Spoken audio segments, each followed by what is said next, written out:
Okay, hello everyone. My name is Harshal. I work with InfraCloud, and I'll be giving you a brief overview of Ingress and how it works within a Kubernetes system.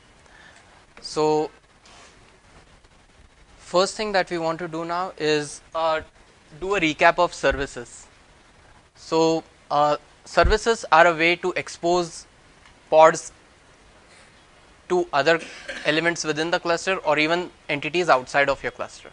So pods are running your application, but in order to expose them outside, we use services. And why do we use services? One of the main reasons is they provide a stable endpoint.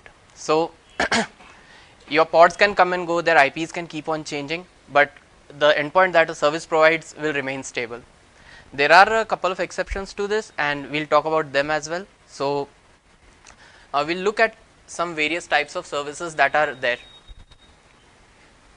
So there is one service which is of type external name. So this is simply something that maps to an external entity. So you can have a service of type external name which says my internal name is mysql.local and it points to an RDS instance. So this way your configuration can always point to mysql.local, and then it can map to a local database in a dev environment, but RDS into a production environment. So this way you can just do a simple redirection of internal names to an external entity. The next service type is cluster IP. So this is a way of exposing your pods within the cluster only. It's not exposed outside of your cluster, and here you get an endpoint. So this endpoint will always match to all the pods which are described in the services selectors. So whichever pods are matching selectors described in the service, all those will be exposed via a single endpoint IP and a DNS name, and that DNS name can be used for talking to that service, and this is good for internal communication within the cluster. So an example of that would be a front end application sending something to a backend. So backend is exposed as a service, and backend pods can keep on changing, but the front end will only know the service DNS.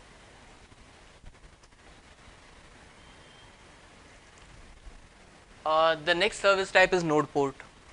So node port is a service type which is kind of a wrapper over cluster IP. So whenever you create a node port, it also internally creates a cluster IP service. So what node port does is it does everything that the cluster IP had done, but it also exposes that service to a predefined port on your worker nodes. So there is a port range of I think 30,000 to 32565 or some port numbers. So there is a port which can be specified by a user, or Kubernetes can choose that port by itself if it is not provided, and then on that port the service is exposed. So you can directly send request to node colon port and access the service. If your nodes have a public IP, even external applications can talk to your service, or you can also use a physical load balancer to access that service by adding all your nodes and ports as a member to a load balancer. So this is how a node port would work. The next type is a service type load balancer. So this is again a wrapper over node ports, which means when you create a load balancer type service, you internally are automatically creating a when you are creating a service type of load balancer, you are automatically creating a node port, which is also internally creating a cluster IP kind of a service. So what load balancer does is everything that node port did, and it will just add a load balancer on top of it and make your nodes and that node port as a member of that load balancer. So this is very cloud specific. So the clouds that support load balancer implementation, in that only for them a load balancer will be procured and services will be routed. Now load balancers are very easy because they make it easy to expose your services to the wider internet, but having one load balancer per public facing services can become very expensive. So this is where ingress controllers will help, and we'll talk a little bit more, and we'll dig more into its details.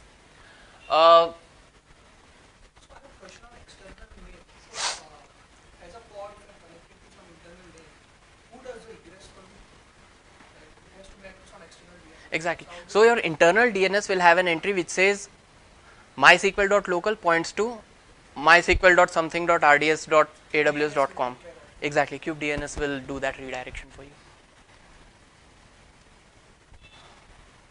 And then there is one more type called headless service. Now this is an exception to the overall scenario that we spoke about. So services in general create an endpoint, but in this case a headless service does not create an endpoint.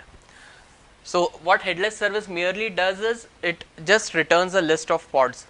So you will have a DNS name, and whenever you query that DNS name, instead of getting one record of the endpoint IP, you will get actually a list of all the pods that match your selector criteria, and your application has to then handle the logic of working with those list of IPs and how you want to handle them.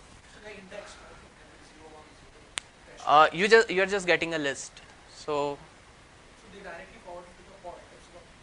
So they'll be service dash 0, service dash 1. No. When you do NS lookup on that headless service, you will get a list of all the pods as an array, and now you can choose how you want to work with that array. So, but it will be some sort of an FQD, like some fully qualified domain name. Yes, the headless service name itself will be FQDN, but that name would not resolve to a single IP. So like an RR, right? It's not even an RR. It basically just gives you a list. Exactly. It just returns a list of pod IPs. So if you were to create a headless service, and probably I'll just show you that in a demo also. So if you were to create a headless service for a front end application, so your front end application, let's say, has 3 pods, pod A, B and C. 3 of them have 3 different IPs. If you create a regular service, these 3 IPs would be fronted by an endpoint, and that endpoint would actually keep on routing to these 3, right? But in case of a headless service, when you query that front end name, you do an NS lookup on that front end name, it would actually return the IP of 1, 2 and 3. This is for if I want to do some sticky section. Yeah, there are some applications that could need a list of all the members every time a request is sent. So one of the examples is MongoDB pods. If they want to know which all members I'm having, so they can always talk to a headless service, get a list of all their current members. So now we'll dig into Ingress. So when we talk about Ingress, there are a few parts to it. The parts are Ingress Resource. So Ingress Resource is nothing but a set of rules. A set of rules which tells how to route something coming from outside to an internal service. So here what I'm doing is I'm creating a Ingress Resource, okay, and I'm specifying rules.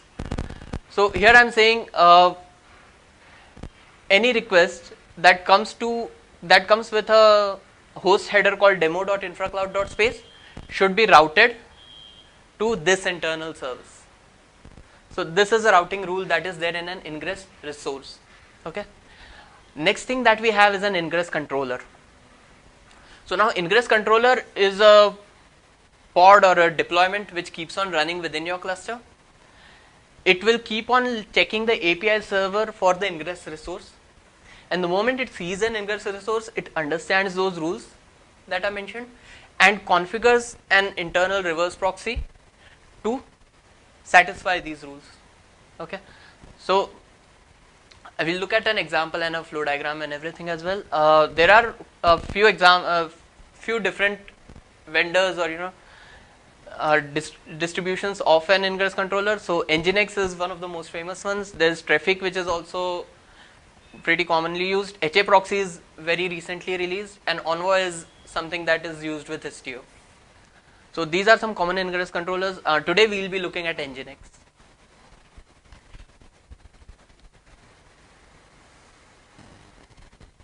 So with Ingress you can do 2 kinds of routing. You can do a name-based routing or you can do a path-based routing. So name-based routing is when you send requests to internal services based on the host name that is coming to your Ingress to your Ingress service.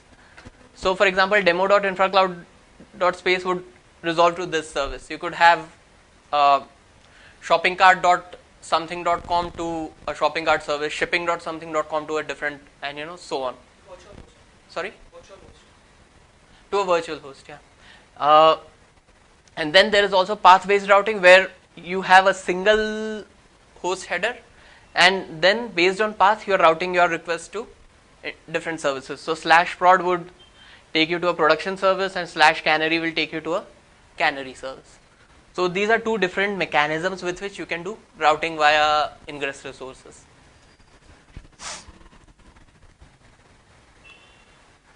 And there's one more thing in the Ingress system which is called default backend.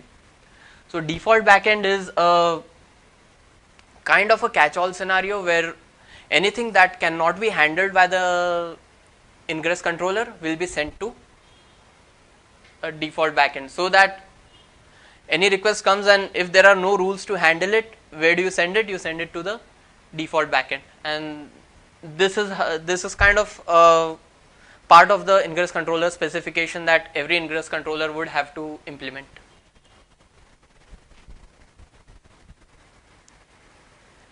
So we'll look at a flow diagram real quick. So let's say this black box is the Kubernetes cluster that we are having, and then we have an application which is deployed inside a deployment, and there is service of type cluster IP. Okay, this is internal to the cluster, and we want to expose that service outside. Yeah. So what we will do, we'll first create a Ingress controller and its corresponding Ingress service, which is of type load balancer. So what happens is we create a deployment for the Ingress controller, and we create a service which is of type load balancer and which will route requests to the Ingress controller. Okay. So this is a load balancer for the Ingress. So requests will come from here and go across. So we'll look at it further. So since we want to expose our application, what we do is we write an Ingress resource. Okay. The moment we create an Ingress resource, there is the Ingress controller which is watching for any new resource creation. So the moment it watches and finds an Ingress resource, it actually reads the rules and updates its configuration. Okay. And the moment it updates its configuration, it is ready to serve requests. So now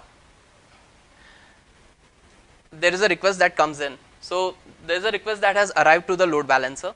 Okay, that request straight away gets forwarded to the service, to the internal service, and from there on it gets into one of the pods. So this pod has the configuration which for the rules of the Ingress controller, right?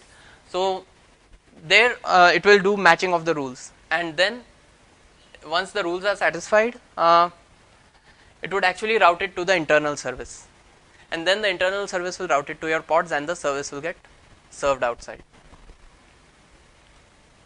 So we'll do a quick demo on this also.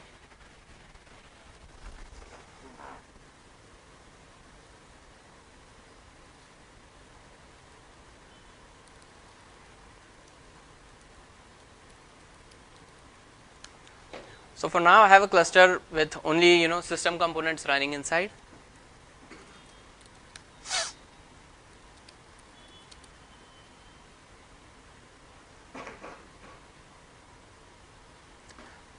So what I will do is I'll first create an Ingress controller on my cluster.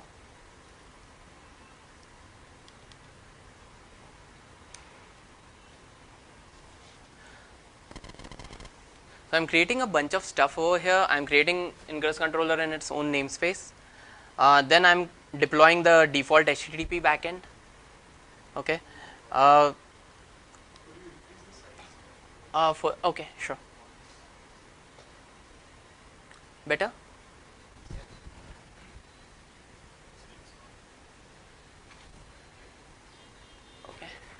because now my kubectl probably commands might not show things. So, but I'll still. Okay, so deployment is service for the HTTP backend. Then there are a few config maps that are created. This is where all the routing rules are stored. And then there are service account and cluster roles to configure role-based access control for the Ingress controller. So the Ingress controller gets access to watch the API server for Ingress resources and so on. So this is all the RBAC setup. And then this is the deployment for the Ingress controller itself, and a service to expose the Ingress controller outside. And finally what we get is this ELB on AWS. So this is a load balancer which will create my which will actually be which will front my Ingress controllers. So through this ELB I can expose a lot of different services and applications.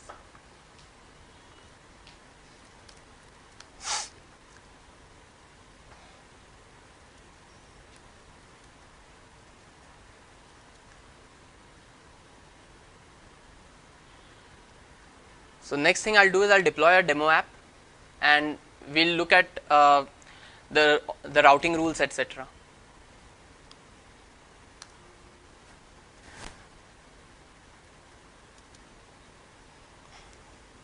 So we'll look at what the demo app creates. Okay, so the demo app is creating. Let's look at it from the bottom up. So we'll have the deployment services and then the Ingress controllers. So we have a deployment. Deployment is called demo go app canary. So it's canary release of a small application, has some image with label canary.2, and then I have the same app deployed as demo go production and has a different image, tag called master. I am exposing these two applications via two different services. So I have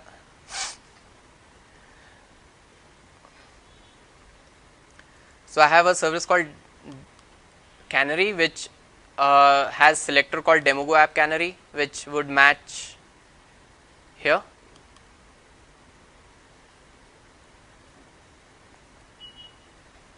I have another similar service for production. So these are both internal services of type cluster IP, and then I will create Ingress resources. So there's this Ingress resource which does path based routing. So for any host with this name and path/prod, the request would get routed to the production service. And similarly, for any request with this host header and this path, it will get routed to the canary service.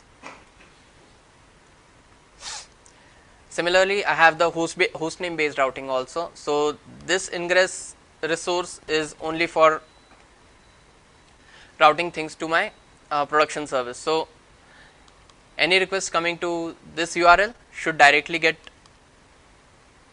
routed to my production service. So these are all the rules that I have created.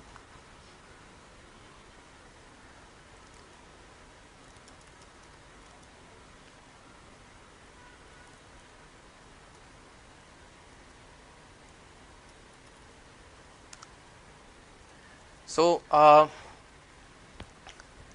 have all my pods running. I have everything running here.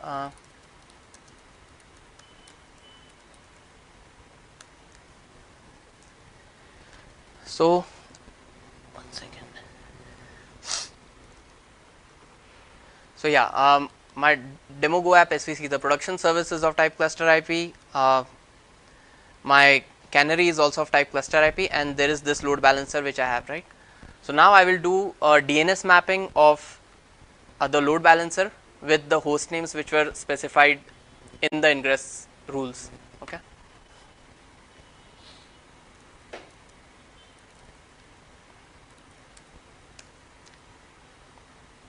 Let's demo. So I'll go to my hosted zone, which is infracloud.space, and I will just add a record set, which will be an alias to the load balancer. So I'll just is this is readable, or you want me to increase font a little bit? Huh? Okay.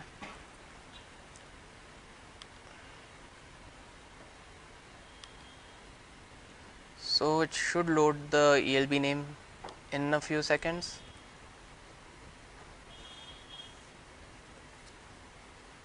This is my ELB, so I can just paste it in.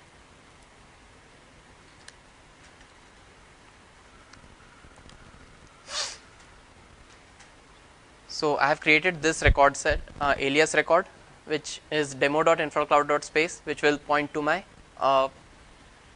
load balancer that got created. Similarly, I'll create one more record set.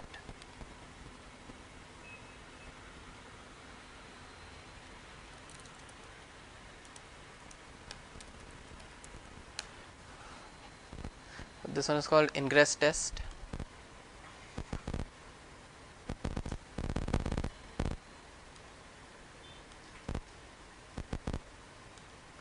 And this is the load balancer. So now I have tied down the DNS name to load balancer to Ingress controller, and then to internal service. So all that chain is completed. So we can just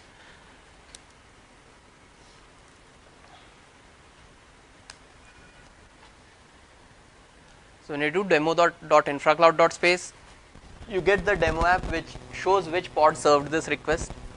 So this pod ends with DT54N.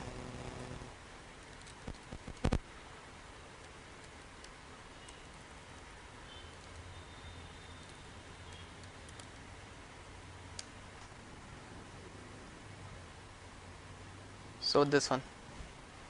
So this was a pod that served the demo request. Similarly, we can go to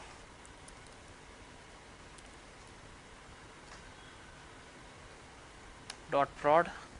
So /prod got served with the production service, and similarly canary got served with a different version of the same application. Similarly, we can host more applications, just route them through the same load balancer via multiple services. So, sorry? Okay, yeah, of course. So besides this, if I don't do anything, I have not specified any rules for ingress test.infracloud.space, right? So in this case, this should get handled by the default backend. So the moment I ran a sent a request to this one, it got routed to the default backend.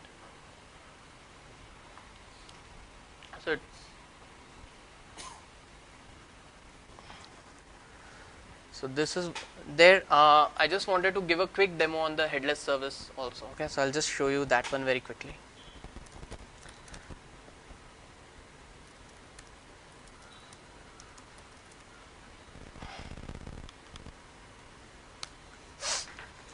So I have a guestbook app also. It's called guestbook.infracloud.space.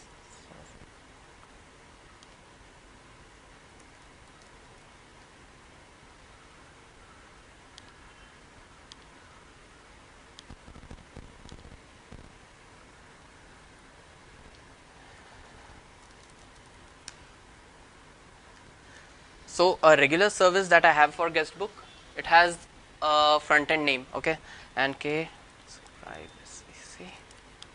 and if I describe this service, it will show me that this service is of type cluster IP, and it has this endpoint IP, right? And these are the endpoints available to the service. Still shows 2, should show 3 soon.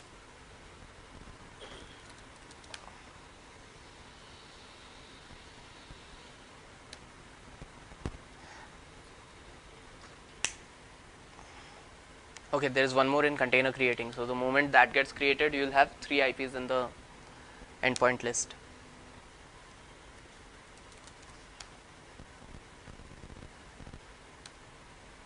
So now we have all the 3 IPs in the endpoint list, right? And all these 3 IPs will be served by this endpoint.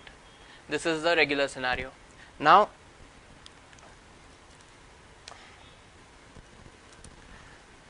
if I were to create a headless service for this, you simply have to set cluster IP equal to none. The moment you set cluster IP to none, the service becomes headless. It doesn't get an endpoint for itself. And then if the DNS name is queried, you get a list of IPs. Okay, so we'll deploy this service and then we'll query this service from within the cluster. Okay.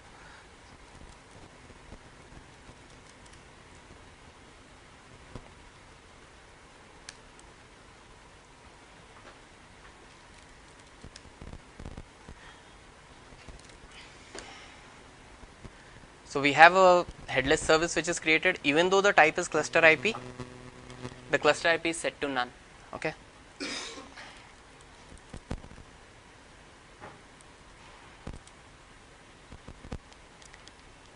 Look at headless service. So you can see it still points to the three pod IPs, but no endpoint IP here. Okay. Now what we'll do is we'll go inside a pod and we'll try to ping this service or do an NS lookup on this service.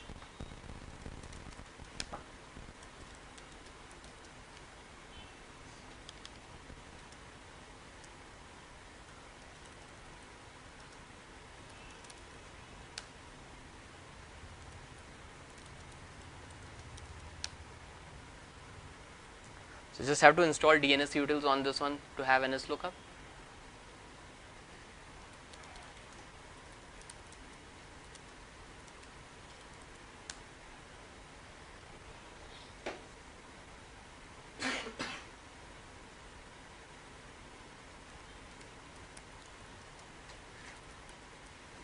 So if I do NS lookup on the front end service, I just get one endpoint URL, one endpoint IP.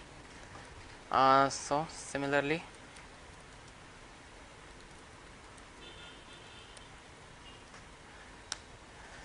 but when I do front end headless, it returns all the 3 pod IPs to me.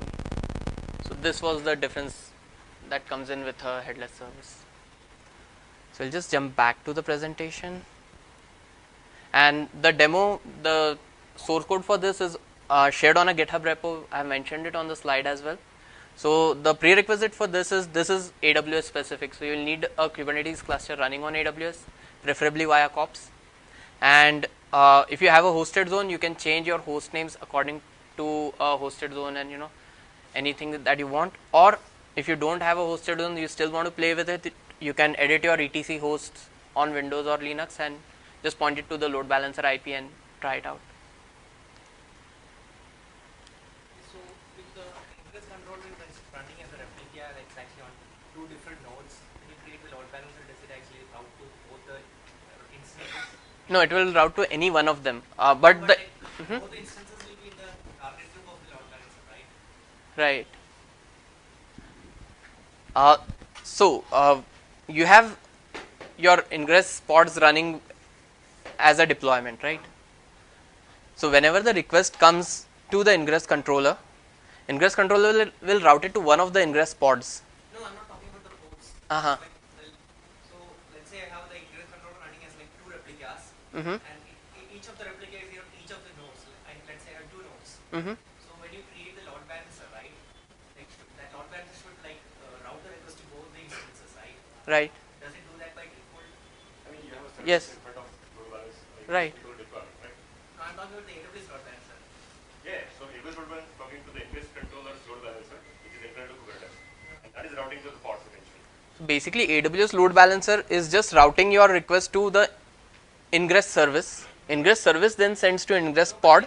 The Ingress service, like, so the engine is Ingress thing, right? It can be running as like multiple replicas of it. Right. So if it is on 2 different nodes, does it not? So what is the first node that goes down? Does it like route to the second machine? This is how any service within Kubernetes would work, right? So you are basically talking to a Kubernetes service, and if one of the pods goes down, what happens? The node itself.